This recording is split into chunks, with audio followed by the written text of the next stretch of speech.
Dicen que el silencio puede ser un arma más peligrosa que cualquier grito, y Isabela Vargas lo sabía demasiado bien. Mientras los abogados hablaban, mientras las cámaras buscaban su rostro en medio del escándalo del divorcio más mediático del año, ella no dijo una sola palabra. Frente a ella estaba Eduardo Belmont, su marido durante 10 años, el magnate más arrogante del país, el hombre que lo tenía todo, excepto corazón. En la sala del tribunal, Eduardo lucía impecable, con su traje de diseñador y esa sonrisa de superioridad que tanto odiaba Isabela. Se inclinó hacia su abogado y, sin importarle que ella lo escuchara, murmuró: «Al menos esta vez no me hará perder el tiempo. No tiene valor ni para defenderse». Isabela lo escuchó, pero no reaccionó. No movió un músculo. Solo sostuvo la pluma, firmó los papeles del divorcio y levantó la vista con una calma que desarmó a todos. Nadie entendía por qué callaba. Orgullo, dolor, o algo más profundo. El juez cerró el expediente y anunció la disolución del matrimonio. Isabela se levantó, alzó ligeramente la barbilla y se marchó sin mirar atrás. Pero antes de salir, sus ojos se cruzaron con los de Camila Duarte, la joven modelo que había destruido su matrimonio. Camila le sonrió con burla, tomándole del brazo a Eduardo como si ya fuera su trofeo. «Te dije que se rendiría», susurró Camila, lo bastante alto para que Isabela la oyera. Eduardo asintió con una carcajada fría. «Nunca tuvo carácter, solo era una sombra más en mi casa». Isabela siguió caminando. Afuera, el viento soplaba con fuerza y los flashes la cegaban. Las reporteras gritaban su nombre, pero ella bajó la cabeza y desapareció entre la multitud. Nadie sabía que aquella mujer silenciosa estaba a punto de cambiarlo todo. Pasaron semanas. Eduardo se convirtió en el centro de las revistas, el millonario más codiciado vuelve al amor, Eduardo y Camila, la pareja perfecta. Los medios los adoraban. En redes sociales Camila mostraba su nueva vida, mansiones, joyas, cenas con políticos y un yate bautizado con su nombre. Todo era lujo, poder y apariencia. Isabela, por su parte, vivía discretamente en un pequeño apartamento. Nadie la reconocía, y así le gustaba. Había dejado de usar su apellido de casada, había vendido sus joyas y hasta su coche. Pero cada noche, sentada en su escritorio, revisaba documentos antiguos, correos, nombres, fechas. Buscaba algo. No quería venganza. No todavía. Solo necesitaba entender por qué la habían destruido tan fácilmente. Una noche de lluvia, mientras organizaba viejas carpetas, un sobre blanco cayó del cajón. Era antiguo, con el sello de Belmont Holdings, la empresa familiar. El remitente, don Arturo Belmont, padre de Eduardo. Isabela se quedó inmóvil. Don Arturo nunca la había tratado mal, pero tampoco era cercano. Abrir esa carta era como abrir una puerta al pasado. Con manos temblorosas rompió el sello y empezó a leer. Mayor que, Isabela, he visto cómo mi hijo está perdiendo el rumbo. No mereces lo que te ha hecho. Hay cosas que él te ocultó, documentos que podrían protegerte, si sabes usarlos. Quiero hablar contigo, pero en persona. No le digas a nadie de esta carta. Arturo. El corazón de Isabela dio un salto. ¿Por qué el patriarca de los Belmont quería verla en secreto? ¿De qué documentos hablaba? Miró la fecha, 2 días antes de la última discusión con Eduardo. Esa noche él había llegado furioso, gritándole que se alejara de su padre, que no se metiera en asuntos que no entendía.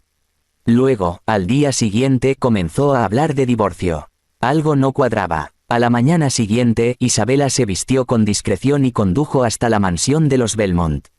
Llevaba la carta en el bolso. El guardia la dejó pasar, todos la conocían, pero notó algo extraño. El portón estaba entreabierto, las luces encendidas. Entró llamando: «Don Arturo, soy Isabela». No hubo respuesta, solo el eco de sus pasos por el pasillo de mármol. De pronto, un ruido seco desde la biblioteca. Corrió hacia allí y encontró al mayordomo de la familia, pálido, temblando. «Señora Isabela», dijo. El señor Arturo». Don Arturo yacía en el suelo, inmóvil, con la mirada fija en el techo. A su lado, un vaso caído y un sobre abierto. El médico llegó minutos después y declaró lo impensable: muerte súbita por paro cardíaco. Pero el detalle que nadie mencionó, al menos no esa noche, era que la última persona agendada para visitarlo era Isabela Vargas. La policía la interrogó brevemente. Usted tenía una cita con el señor Belmont. Sí, respondió tranquila. Me pidió que viniera hoy. ¿Sobre qué tema? No lo sé, solo me dejó esta carta. Le permitieron marcharse, aunque las miradas de sospecha la siguieron hasta la puerta. Mientras salía de la mansión, los flashes de la prensa ya empezaban a llegar. Los rumores corrían rápido, la exesposa del magnate, última persona en ver con vida a don Arturo Belmont. Isabela mantuvo la calma, pero por dentro sentía un presentimiento extraño. Esa noche, encendió una vela en su departamento y colocó la carta sobre la mesa. La leyó una y otra vez buscando un mensaje oculto. Y entonces notó algo que no había visto antes. Al dorso del sobre, en una esquina casi invisible, había un número de serie y una palabra: Contrato OF. Contrato OF, murmuró. Abrió su computadora y buscó entre los archivos de la empresa que aún conservaba en un disco antiguo. El código correspondía a un documento confidencial firmado por Eduardo, ocultando parte de las acciones de la compañía en cuentas secretas. Isabela se llevó la mano a la boca. Eso era lo que don Arturo quería advertirle. El contrato OF probaba que Eduardo había desviado fondos de la empresa familiar, y que todo su imperio era una mentira. Isabela se quedó mirando la pantalla. Su silencio había sido su refugio, pero ahora se convertiría en su arma. No diría nada todavía. Esperaría el momento justo para que todos supieran quién era realmente Eduardo Belmont. Mientras tanto, el millonario dormía tranquilo al lado de Camila, sin imaginar que el pasado que despreciaba acababa de despertar. El reloj marcó las 3 de la madrugada cuando Isabela cerró la laptop. Fuera, la lluvia golpeaba los cristales. Su teléfono vibró, un número desconocido. Al responder, una voz grave y temblorosa susurró al otro lado. Señora Vargas, aquí el abogado Fuentes. Necesito verla mañana. Es sobre el testamento del señor Belmont. Hay algo que usted debe saber. Isabela se quedó inmóvil. El aire se volvió espeso, el silencio más pesado que nunca. Y entonces, sin poder evitarlo, sonrió apenas. Porque el silencio que todos tomaron por debilidad, estaba a punto de hacerlos temblar. Al amanecer, las noticias estallaron. El testamento del billonario nombra a una única heredera, y no es su hijo. El amanecer llegó con el ruido de las cámaras frente a la mansión Belmont. Reporteros, drones, curiosos, todos esperaban lo mismo. El abogado de la familia leería el testamento de don Arturo Belmont y los rumores ya eran una tormenta. Algunos decían que lo había cambiado en secreto, otros aseguraban que Eduardo, su hijo, sería el único heredero. Nadie imaginaba lo que realmente estaba a punto de suceder. En una esquina del salón, Isabela Vargas permanecía en silencio con un vestido negro sencillo y la carta de don Arturo doblada en el bolso. Había pasado la noche en vela, repasando cada palabra del mensaje, cada línea del contrato F. Sabía que ese documento podría destruir a Eduardo, pero todavía no entendía por qué el viejo patriarca la había llamado justo antes de morir. A las 10 en punto, el abogado Fuentes entró en la sala con una carpeta gruesa. Su rostro era serio, casi pálido. Tomó asiento, miró a los presentes y aclaró la voz.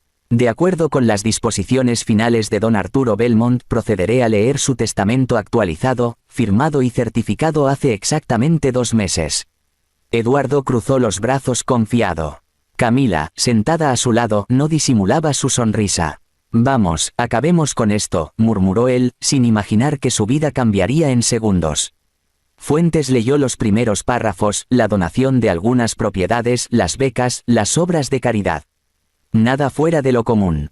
Hasta que llegó al punto crucial. Y en lo referente al total de acciones, bienes, cuentas y propiedades de la familia Belmont Holdings, declaró como única heredera legal a Isabela Vargas de Belmont. El salón quedó en silencio.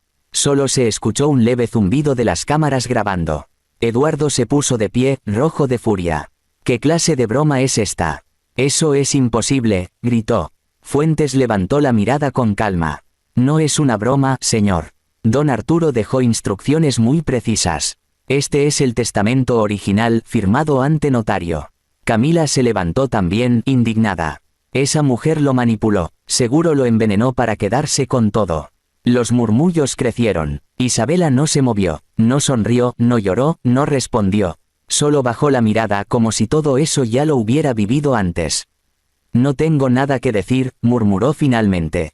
Si don Arturo decidió eso, fue su voluntad, no la mía. Pero Eduardo no se contuvo. Dio un golpe en la mesa.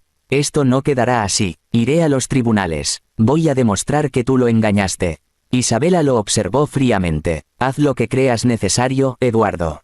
Pero recuerda una cosa, a veces el silencio guarda verdades que los gritos no pueden ocultar. Salió de la sala sin mirar atrás mientras la prensa la seguía a empujones. Los titulares explotaron al instante. La exesposa hereda el imperio Belmont.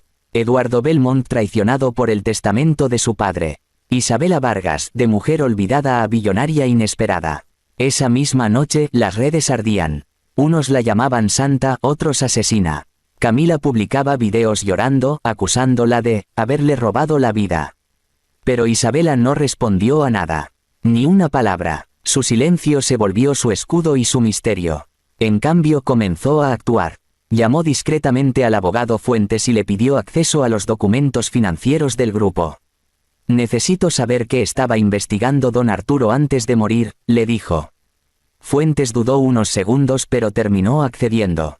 Su intuición no está equivocada, señora Vargas. El señor Belmont estaba reuniendo pruebas de desvíos financieros, y los firmantes eran su hijo y una empresa offshore llamada Duarte Investments.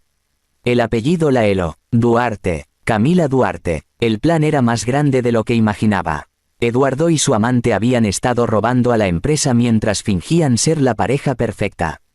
Dios mío, susurró Isabela. Él lo sabía, por eso me llamó. Mientras tanto, en su penthouse, Eduardo bebía whisky sin parar. Camila lo observaba, nerviosa. Tranquilo, amor, podemos recuperar todo. Los abogados encontrarán una forma. Eduardo la miró con odio. Una forma. Por tu culpa perdí el control del consejo. Por tus estupideces con las redes ahora todos piensan que soy un ladrón. Camila se apartó, herida. Tú también robaste, Eduardo. Fue idea tuya. El hombre lanzó el vaso contra la pared. Cállate, Camila. Si hablas te arrastraré conmigo. Ella lo miró con rabia. Entonces será mejor que no me subestimes. Porque si yo caigo, tú caes primero. Esa noche, mientras él dormía, Camila sacó su teléfono y grabó una copia de los correos secretos que compartían. Un plan, de contingencia por si todo se derrumbaba.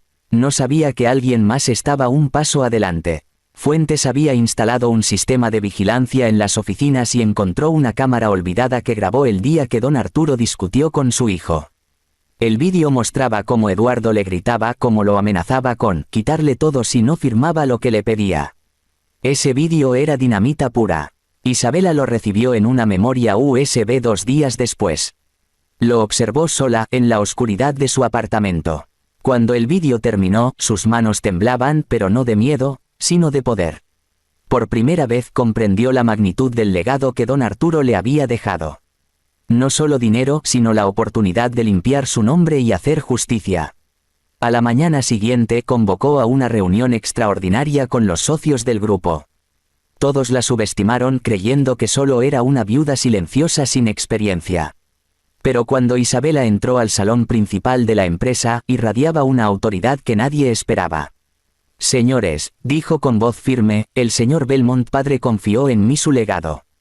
Y pienso protegerlo, aunque eso signifique destruir a quienes lo traicionaron. Mientras hablaba, en la gran pantalla detrás de ella apareció el vídeo de Eduardo discutiendo con su padre. Los murmullos se convirtieron en caos. Algunos socios se levantaron horrorizados. Eso es un montaje, gritó Eduardo, que había irrumpido en la sala con Camila detrás. No lo es, respondió Isabela. Es la verdad que tu padre intentó mostrar antes de morir. Y ahora todo el mundo la verá. En cuestión de horas los medios publicaron la grabación. La imagen del magnate intocable se desmoronó. Los bancos congelaron sus cuentas. Los inversionistas se retiraron. Camila, asustada, empacó sus cosas y desapareció de la ciudad esa misma noche. Isabela observaba todo desde la ventana de su nuevo despacho. No sonreía, solo respiraba con calma, recordando lo que don Arturo le había dicho en su carta. Mayor que, el poder no está en hablar, sino en saber cuándo callar. Pero justo cuando creía que la guerra había terminado, recibió una llamada inesperada. Era el mismo número desconocido de días atrás. Señora Vargas, dijo una voz masculina al otro lado. No confíe en nadie del consejo. Don Arturo no murió por causas naturales. Y el vídeo no muestra todo. Isabela se quedó paralizada. ¿Quién es usted? Digamos que alguien que también quiere justicia. Pero si sigue el camino que va, podría ser la próxima en morir. Esa noche, cuando Isabela llegó a su apartamento, encontró la puerta entreabierta. Y sobre la mesa, una foto antigua de ella y don Arturo, con una frase escrita en sangre. Tú debiste haber muerto en su lugar. El corazón de Isabela se detuvo al ver aquella foto. La tinta roja aún estaba húmeda, como si quien la dejó hubiera estado allí minutos antes. La habitación estaba en silencio, pero el aire se sentía distinto, cargado, denso, peligroso. Dio un paso atrás y tomó su teléfono, marcando el número de seguridad privada que el abogado Fuentes le había asignado tras el escándalo del testamento. Nadie respondió. La lámpara del pasillo parpadeó. Por un segundo creyó ver una sombra moverse. Tomó valor, se acercó al escritorio y vio otro detalle. Sobre la foto había una huella de zapato marcada en tierra húmeda. Aquello no era una amenaza al azar. Alguien había entrado. Alguien que conocía la casa, que sabía exactamente dónde encontrarla. ¿Quién está ahí?, preguntó en voz alta, intentando sonar firme. Silencio. Pero en el suelo, justo debajo del sofá, algo brillaba. Una memoria USB. La tomó con cuidado. No tenía etiquetas, solo una pequeña marca grabada con un número, F02. Isabela lo reconoció enseguida. Era similar al código del contrato F que don Arturo había mencionado antes de morir. Su pulso se aceleró. Encendió su laptop, bloqueó la puerta y conectó el dispositivo. Un vídeo apareció automáticamente, grabaciones de cámaras de seguridad del despacho de don Arturo, de la misma noche de su muerte. Isabela contuvo el aliento. En la pantalla se veía al patriarca discutiendo con alguien. Pero no era Eduardo, era el abogado Fuentes. Tú me prometiste que firmarías lo necesario, decía don Arturo con tono grave. No permitiré que encubras a mi hijo. Fuentes, más joven y frío de lo habitual, respondía. No es mi problema, señor. Usted no tiene idea de lo que está en juego.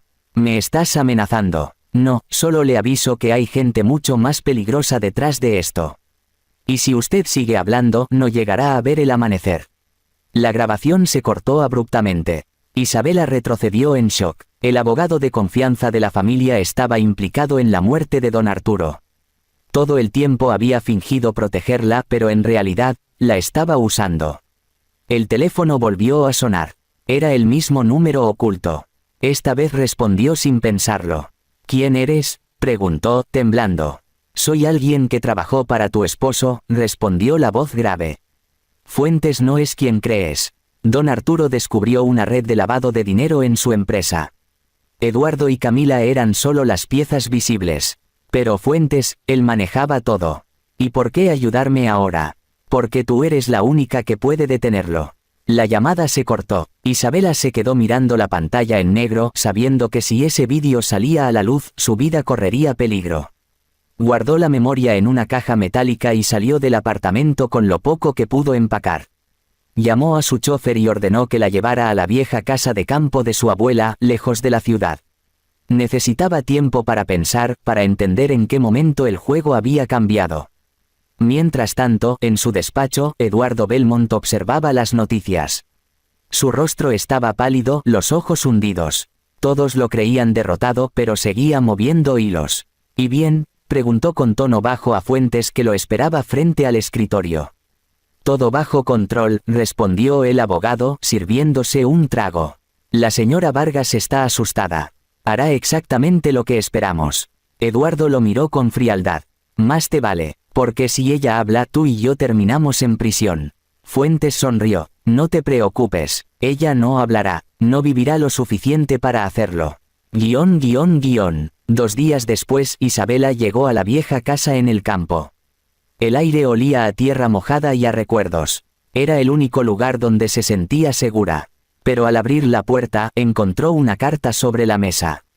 Reconoció la letra enseguida, era de don Arturo. Mayor que, si lees esto, Isabela. Significa que ya no estoy. No confíes en nadie del consejo. Ni siquiera en Fuentes. Él formó parte del fraude. Guarda las pruebas. Y si alguna vez dudas, busca a mi socio, Gabriel León. Él sabe la verdad. El nombre le resultó familiar. Recordó haberlo escuchado una vez en una reunión. Un hombre reservado desaparecido misteriosamente años atrás. Si Arturo confiaba en él, debía encontrarlo. Esa misma noche condujo hasta la ciudad vecina para buscar información. En una pequeña oficina abandonada encontró lo que quedaba del antiguo despacho de León, papeles rotos, carpetas cubiertas de polvo, y entre ellas, una vieja tarjeta con un número escrito a mano. Marcó: Gabriel León. Silencio. ¿Quién habla? Isabela Vargas. Arturo Belmont me envió. Del otro lado, una respiración profunda. Si estás viva, eso significa que el infierno acaba de empezar, dijo la voz. Horas más tarde, se reunieron en un estacionamiento desierto. Gabriel era un hombre de mediana edad con mirada cansada pero inteligente. Le entregó un sobre sellado. Aquí está la evidencia completa. Arturo planeaba entregarla al fiscal. Si tú lo haces, acabarás con ellos, pero también te pondrás en la mira. No tengo elección, respondió Isabela. Ya me la quitaron una vez. No dejaré que destruyan su legado. Antes de irse, Gabriel le advirtió. Fuentes tiene contactos en todas partes. No confíes en nadie. Al día siguiente, Isabela llegó al edificio del fiscal general. Llevaba el sobre en la mano. Afuera, los periodistas la esperaban, grabando cada paso. Estaba lista para contar la verdad. Pero justo cuando cruzó la puerta principal, 2 autos negros frenaron bruscamente frente a ella. Hombres vestidos de traje descendieron, armados. La multitud gritó. Isabela intentó retroceder, pero una mano la sujetó con fuerza. Lo siento, señora Vargas, susurró Fuentes detrás de ella. No debió meterse en esto. La empujaron hacia un coche. Pero antes de que pudiera perder el equilibrio, un disparo resonó. Fuentes cayó al suelo, herido en el hombro. Los agentes corrieron. Entre la confusión, una figura encapuchada la tomó del brazo y la arrastró a un callejón. Vamos, rápido, dijo la voz. Soy Gabriel. Corrieron entre la multitud hasta un edificio abandonado. Isabela jadeaba, pero se mantenía firme. Tienes que entregar ese sobre ahora, dijo él. Hay un helicóptero esperándonos al norte. Y Fuentes, ya no volverá a molestar a nadie. Subieron por las escaleras hasta el tejado. La sirena de la policía se escuchaba a lo lejos. Isabela abrió el sobre una vez más y miró los documentos. Era la prueba definitiva: contratos falsificados, cuentas secretas, transferencias ilegales firmadas por Eduardo y Fuentes. Todo estaba ahí. Es hora de terminar esto, susurró. Con las manos temblorosas conectó su teléfono y transmitió los archivos a todos los medios. En segundos, el sistema de seguridad detectó la filtración. Las pantallas de la ciudad comenzaron a mostrar los nombres, las pruebas, los números. Eduardo Belmont y su abogado quedaron expuestos ante el mundo. Eduardo vio la noticia desde su penthouse. Gritó, lanzó su copa contra la ventana y comprendió que su imperio acababa de colapsar.